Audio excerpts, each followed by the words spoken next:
there, welcome to Inkquiring Minds. My name is Doug and I'm back with another Pen Resurrection Sunday video. Today's dead fountain pen on the slab ready for resurrection is this circa 1929 Parker Duofold Jr.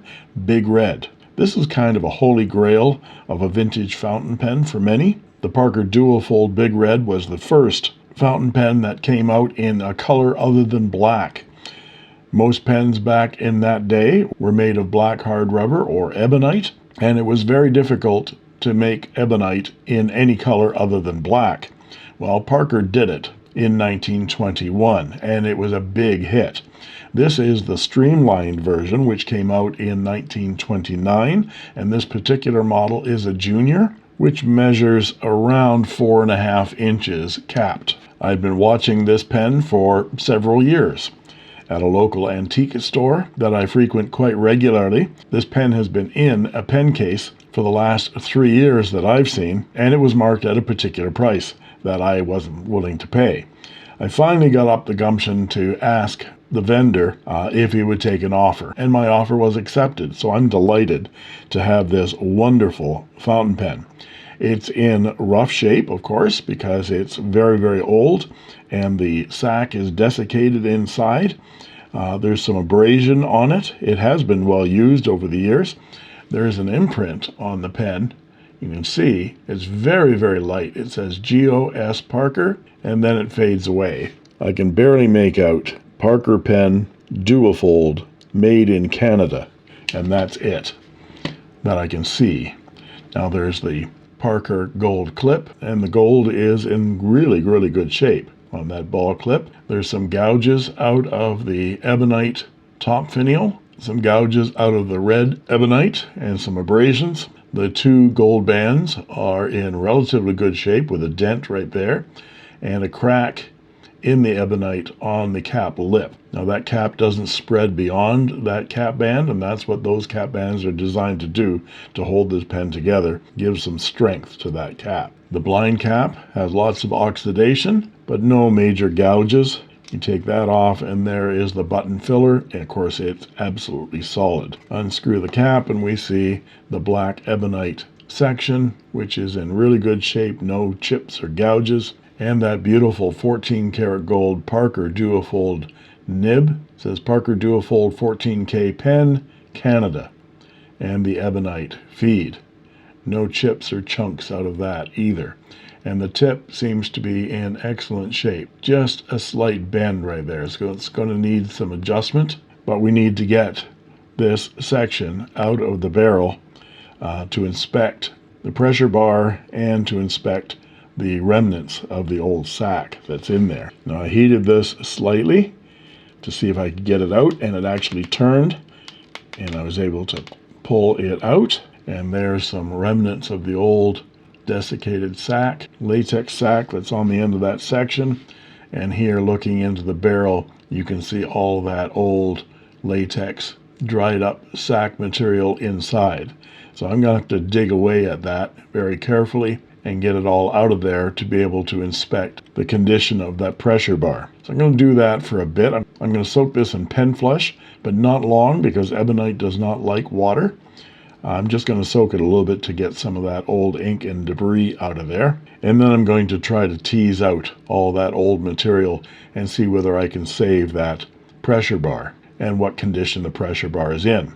Because if I need a new pressure bar, I'm going to have to order it. So I decided to do this intro now, just after I've received this pen.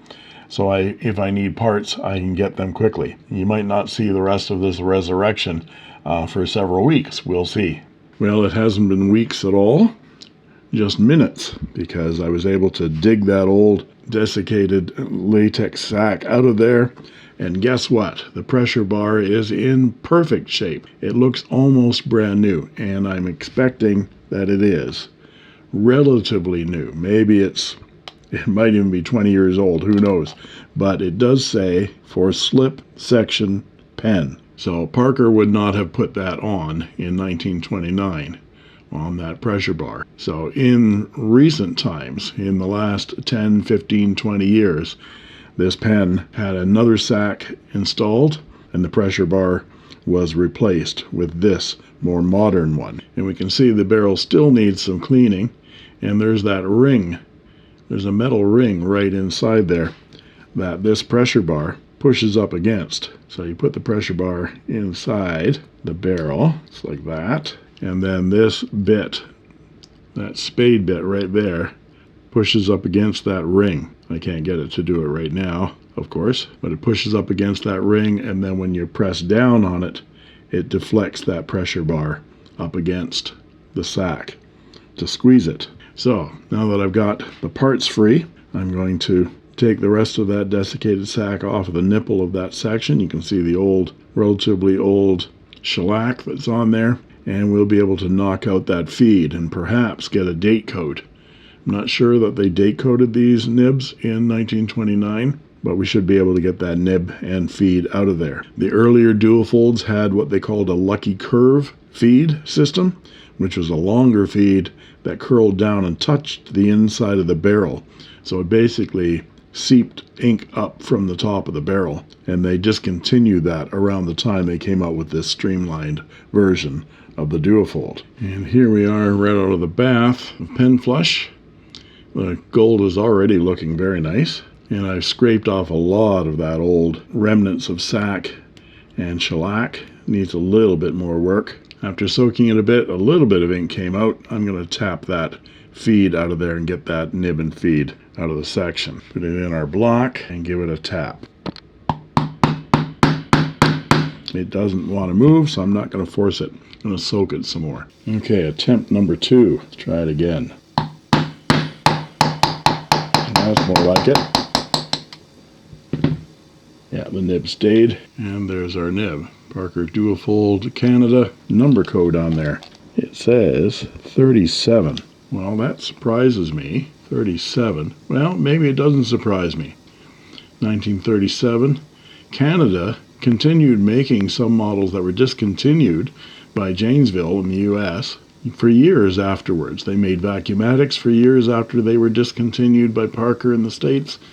I believe they probably made Duofolds well after. And same thing in the UK. So that 37 might just be 1937. We'll put it over here and show it front and back, and then we'll show it on the other side when it's all polished up over here. And that section is in really good shape. Let's put it over here, what it looks like before it's polished. And there's the feed, and that'll polish up nicely because it's ebonite. There's that feed. Now let's look at the cap. I've soaked it for about 3 or 4 minutes, and it's still expelling old ink. You can see all the old ink inside there. And the ebonite cap finial has browned up because that's what it does when it reacts with water. But it also showed up some initials that are carved into the top of this pen. It looks like W, MW, or this way, M5. So maybe this person in 1929 was with the spy agency M5. I don't think they were around in 1929. But I'm going to see whether I can get this top finial off to get that clip off. And we'll want to polish up that ebonite again so it's black. Yeah, it's coming off. And we can straighten that clip too because it's bent. Lots of old ink in this cap. Wow, look at that. Just continues to shed ink. So I think this pen spilled its guts into the cap before it was put away for good. Take that clip off, put that back in the bath, and I can clean this cap barrel out and just rinse that. So let's show the Parker clip over on this side before it's polished up, front and back, and then we'll put it over here when it's polished up to compare. And here's the nib, all shined up and beautiful, looking terrific. Hard to believe it's almost 100 years old. So that one tine there is going to need to be straightened. We'll work on that later. And here's the clip. Amazing, right? That's what gold does. Beautiful. And there's our section. That ebonite polishes up just as bright as a piano key. Look at that. And there is the feed, all bright and shiny. Now let's look at the cap liner. It's all ebonite, and it encompasses the cap finial, the screw threads, and the cap liner together, oxidized and brown, and there's some gouges out of it too. So I'm going to try to sand those gouges out and sand down with some micro mesh, maybe sand out those initials and see how shiny we can get that top finial. This part doesn't need to be shined at all, and it looks like there was some shellac applied to this at some point. So I'm going to gouge that out and make sure it's all just ebonite. And the other ebonite part is the blind cap, which I will attach to the barrel when I polish it up. And here's the barrel in its before state. And of course I'm going to avoid that very faint imprint right there to maintain as much of that as we can. And there's our cap before polishing. I've soaked it quite a bit because there was a lot of old ink inside that barrel where that cap seal lived for many, many years. And there's also this crack right here. And I think I'm going to stabilize that from the inside right there with some CA glue and let it cure, and hopefully that'll stabilize that crack. It doesn't seem to go any further than that cap ring. So I was trying to sand those initials out of there, and it actually says W29. That's my guess. So this pen might be 1929 after all. So here's the end finial all polished up.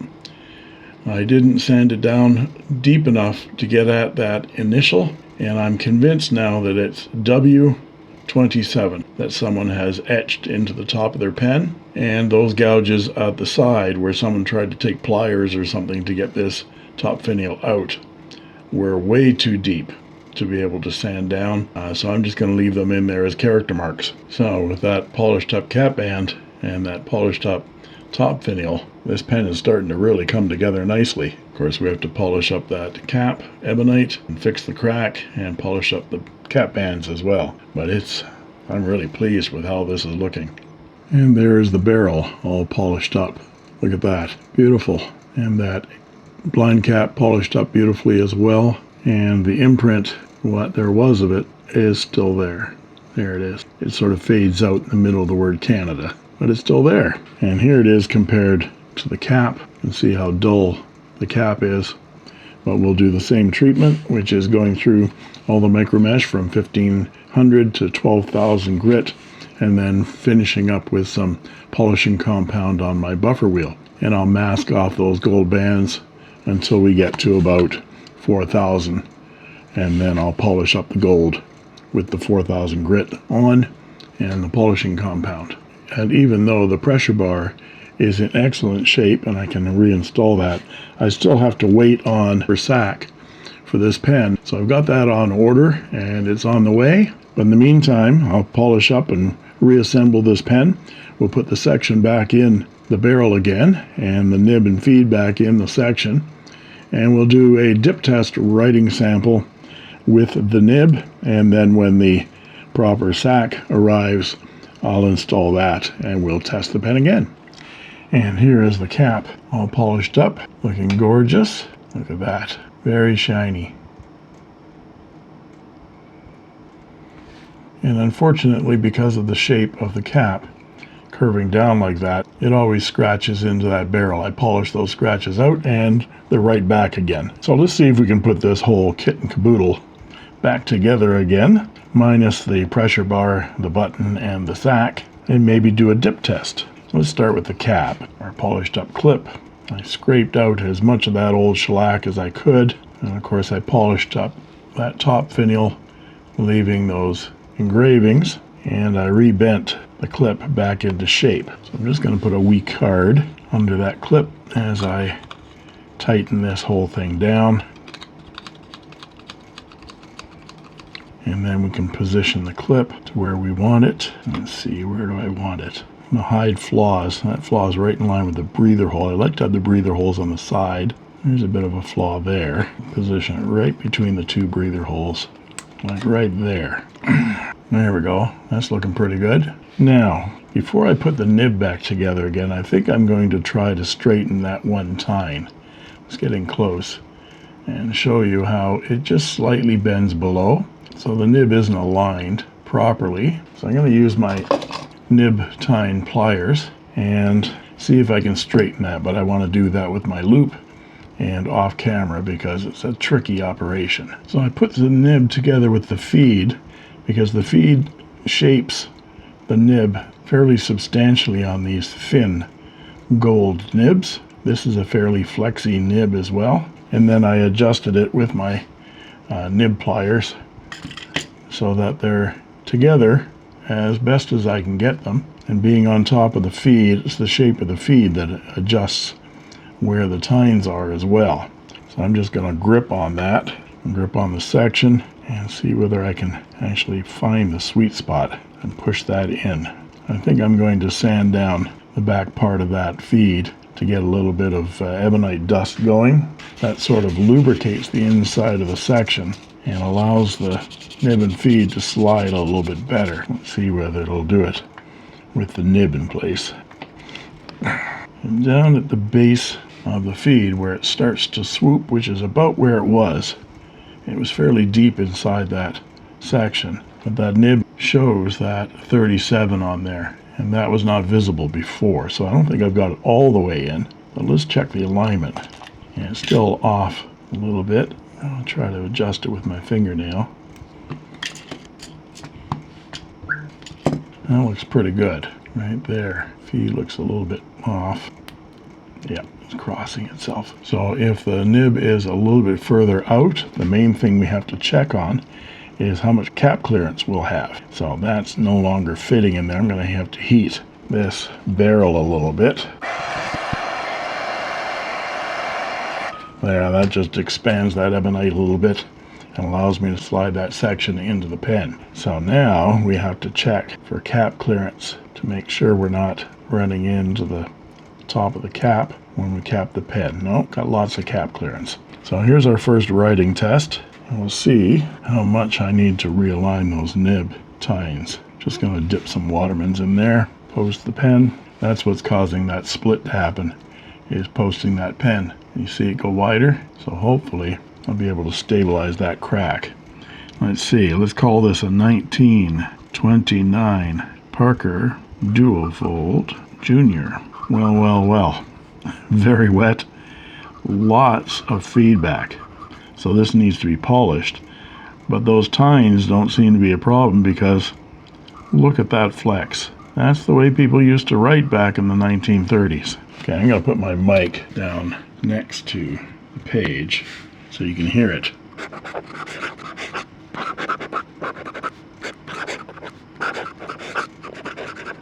Yeah, that's amazing. That's not scratch, that's feedback. So I'm going to polish this a bit with some 8,000 and 12,000 grit micro mesh and see whether I can get that nib writing a little bit smoother, and we'll come back.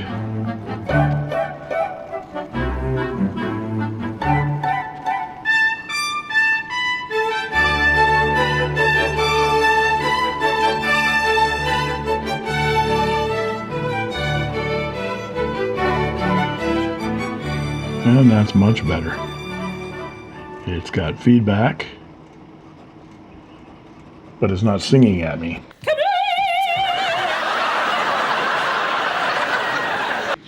Put my mic down here again, see whether you can see hear the difference.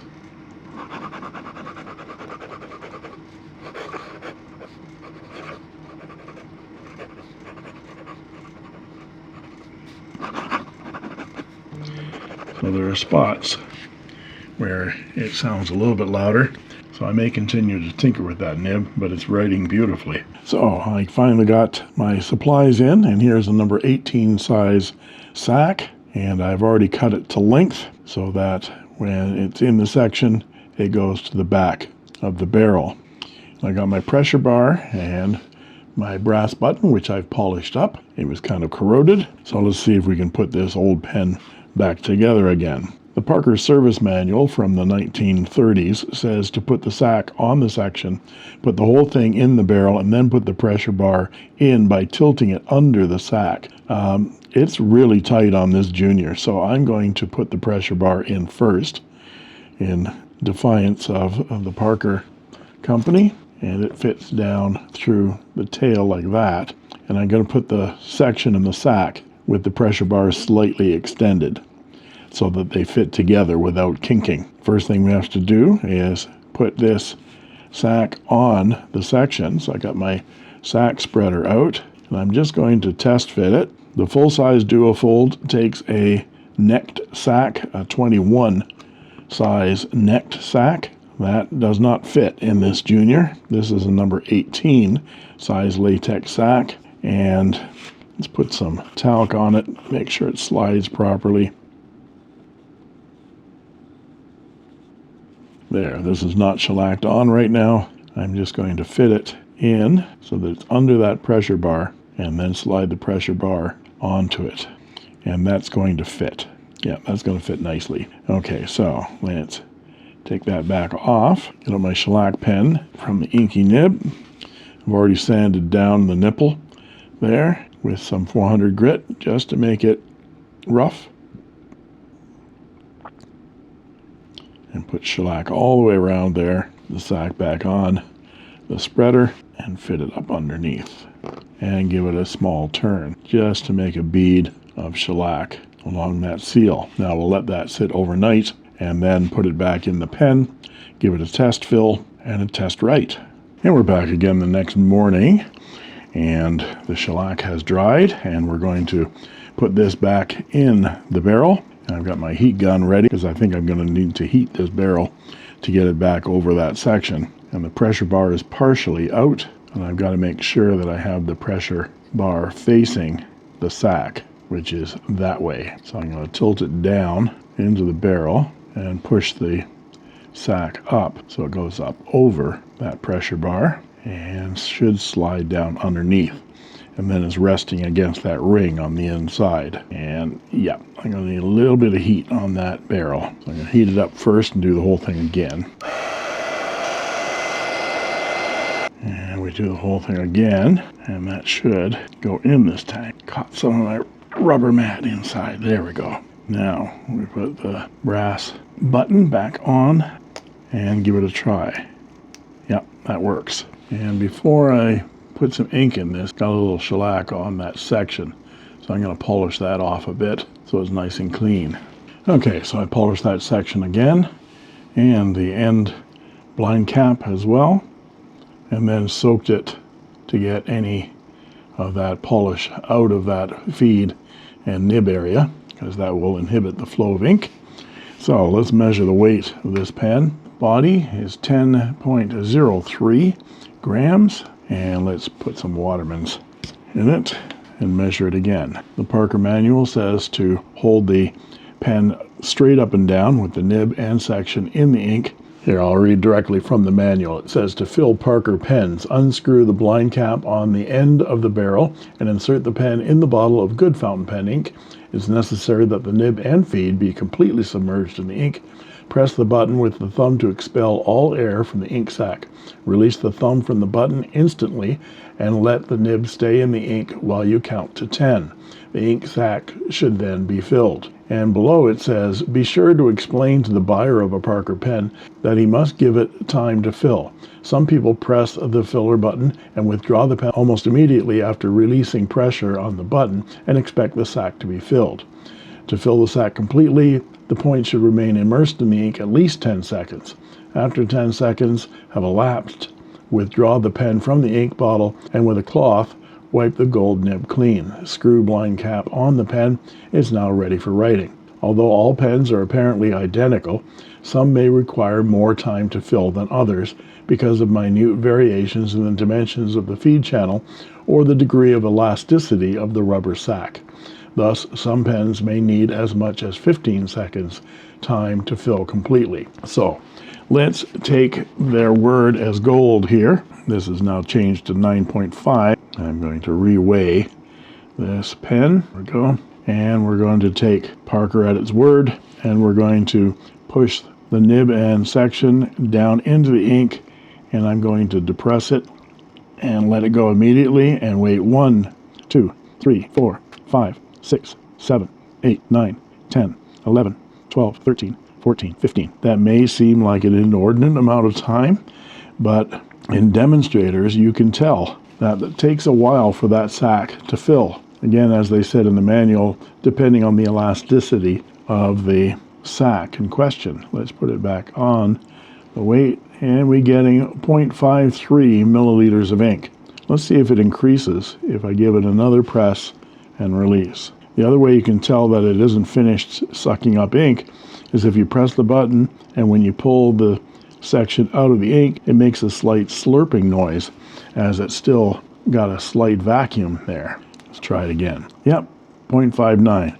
So I would say give it one press, let it sit for 5 seconds, give it another press, all while staying in the ink, and then let it go immediately and count to 10. That should work perfectly. So we're getting about 0.6 milliliters of ink. Not bad for a small pen. Now let's see if this pen will write. Okay, here we go.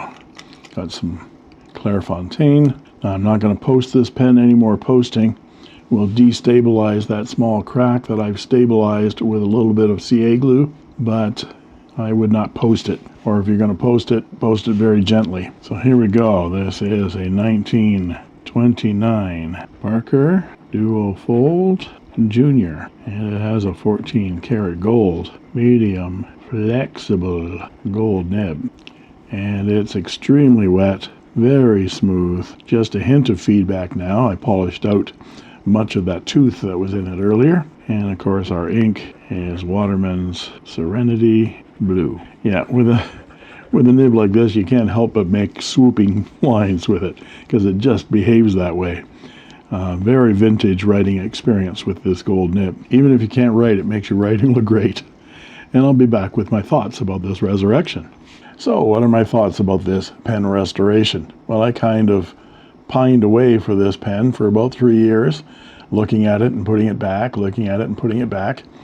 And I finally got the vintage seller to sell it to me at a reasonable price for an unrestored 1929 Parker Big Red Streamlined, and it presented a few challenges for how to take the pen apart, polish up that beautiful red and black ebonite, and because you always take your chances with an unrestored pen, what's that nib going to be like?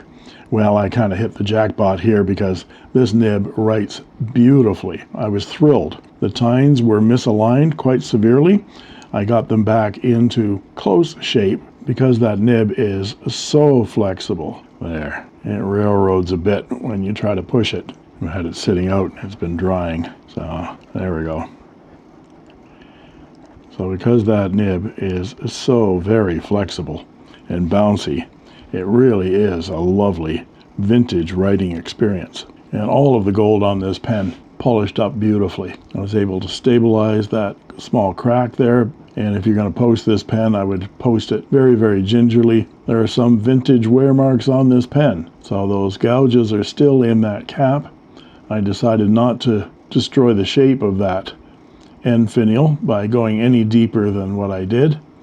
And same thing with the red ebonite there. There's some marks, and that really cool W27. I'm convinced that that's 27. So I'm saying this pen is a 1929, but who knows? He might have got it in 1929, or she, and carved their initials in it to say, well, it was a graduation gift or class of 27 or something like that. Who knows why they wrote 27 on there. And that very faint imprint of GOS Parker Duofold made in Canada is still on the barrel. And with a new sack, this pen should write for years to come. If you'd like to own this pen, I'm selling it for $175 US plus shipping.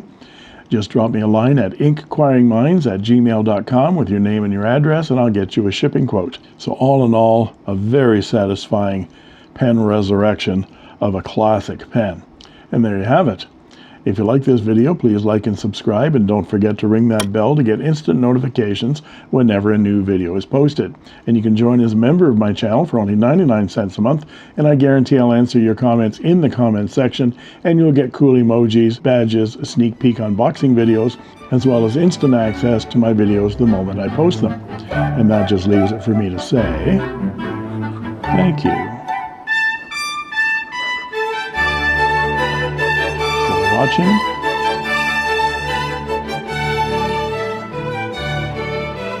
and that's all she wrote. I made this.